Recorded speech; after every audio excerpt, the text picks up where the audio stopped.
Hey, what's going on everyone, it's Freakydude99, and today I bring the Grand Slam Solar Titan build. With Season of the Witch, we got the Pyrogale Gauntlets, which have blown me away in terms of power, as I've been able to delete Grandmaster NIghtfalls champions with a single Super Slam or a single Consecration Slam. In most cases, you can one-shot anything as you come down like a meteor and smash through anything in your way. Of course, with all my builds, you'll have a picture at the end and a dim link in the description for easy copying. Now let's jump into that build. Starting off with the super, we're grabbing Burning Maul because we're always using Pyrogale Gauntlets, as it modifies the super to do one big slam with a ton more damage and release 3 solar cyclone waves. It also makes Consecration launch a second wave that makes a cyclone, and the damage on its own is really good, but when at times 3 Roaring Flames, it can one-shot Grandmaster champions, so try and keep those stacks going before you pop this Burning Maul. Next, we have Rally Barricade for the weapon bonuses like 10% increased weapon damage falloff and its lower cooldown over Towering Barricade. For our melee, we of course take Throwing Hammers, as we can always use it unless we miss. It makes getting ×3 Roaring Flames easier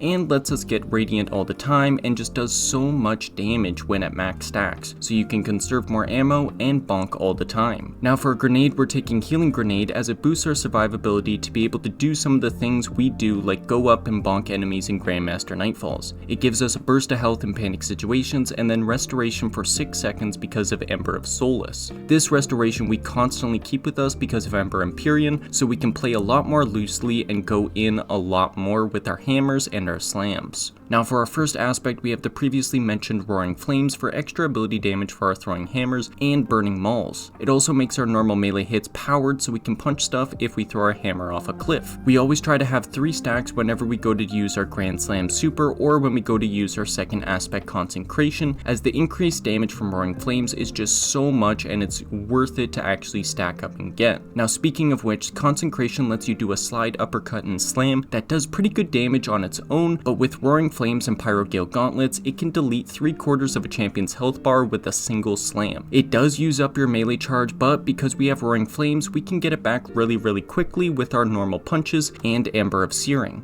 Now down to the fragments, we have Amber of Torches, so we can get Radiant on powered melee hits. This works on Throwing Hammers, Roaring Flames melee, and Consecration Cyclone. Radiant is always good to have and allows us to stun barrier champions with normal weapons, which gives us more versatility in our weapon choice. Now we also have Ember of Empyrean, which lets us extend our Radiant and Restoration effects. With proper usage, neither buff will ever run out in an encounter, so just make sure you're consistently getting final blows to extend that duration. We also have Ember of Solace, which makes Restoration and Radiant effects last 50% longer, so there's less of a chance that we apply Restoration to ourselves and it runs out before we can extend it with Ember of Empyrean. And then we have Ember of Searing, so we can get our melee back quickly after we use Consecration. We have plenty of ways of scorching an enemy, so we get our Throwing Hammer back before we know it. And that does it for the subclass. Now on to the weapons. At the top of the list, we have Monte Carlo, so we can spam Consecration as many times as possible. It's anti-barrier this season, so it's viable and makes low to mid-season content a joke with how many Grand Slams you can pull off. If you're jumping into endgame content like Grandmaster NIghtfalls, then Polaris Lance is your best friend. It synergizes with this season's artifact mods,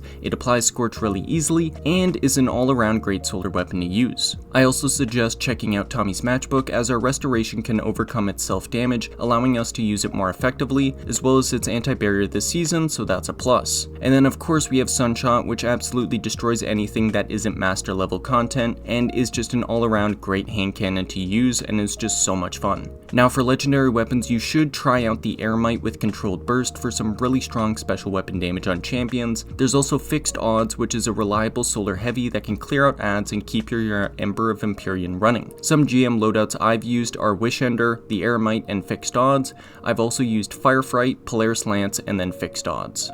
Moving on to the artifact perks, we grab 3 anti-champion perks that match whatever weapons we're using. Even if we're using Wish Ender, we grab Piercing Bow for the overcharged damage buff, which is a 25% increase to damage. Next, we get Diviner's Discount, so Scavenger mods cost 1, and then we also grab Origin Perk Specialization 1. This boosts the origin traits of weapons from Season of the Witch, Season of the Deep, Lightfall, and Crota's End.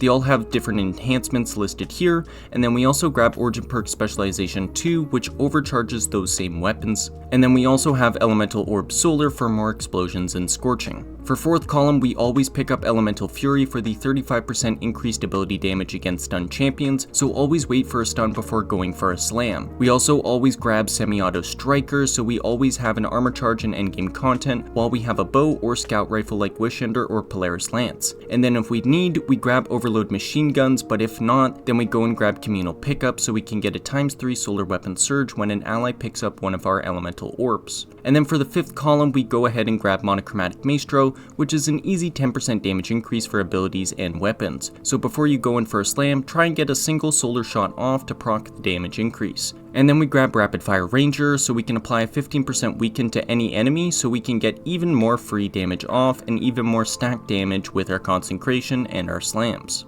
And with that, we move on to the armor mods. Starting off with the helmet, we have a Font of Wisdom for a +30 in intellect, while we have an armor charge for more grand slams, and then we also have a hands on so we get more super energy from our melee takedowns, as well as a harmonic siphon so our solar weapon final blows generate orbs of power. If you are in harder content, you can swap this hands on for a second Font of Wisdom, as there aren't many situations where you'll actually be getting tons of melee kills in Grandmaster content. For stat focusing, we always go 100 resilience for the 30% damage resist and lower class ability cooldown. Secondly, we focus discipline because we want more healing grenades available at all times for that restoration. And then finally, we try and get our recovery up to at least 50 because we have 2 Font of Restoration mods, which will make it 100 with an armor charge. Recovery is important as it determines how fast restoration heals. The slower it is, the more likely we are to unalive. Down to the arms, we have the exotic Pyrogale Gauntlets, which I can't get over how strong the Super Slam and Consecration Slam are. When Roaring Flames, Monochromatic Maestro, Elemental Fury, and Weaken all go off, we just absolutely nuke any enemy, champion, or boss. Once you get the hang of using this exotic,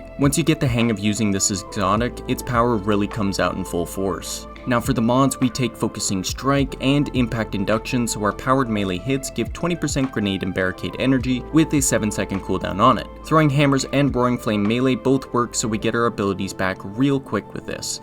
And then we also have Heavy Handed so we get more orbs of power from our melee takedowns. Over to the chest, we have 2 elemental resist mods for a 25% damage resist against the threat modifier, and then a 3rd resistance for the 15% damage resist. So for solar threat, that means you put on 2 double solar resists and then you throw on a arc resist. Down to the legs, we pick up double solar weapon surge for a 17% damage increase on our solar weapons while we have an armor charge.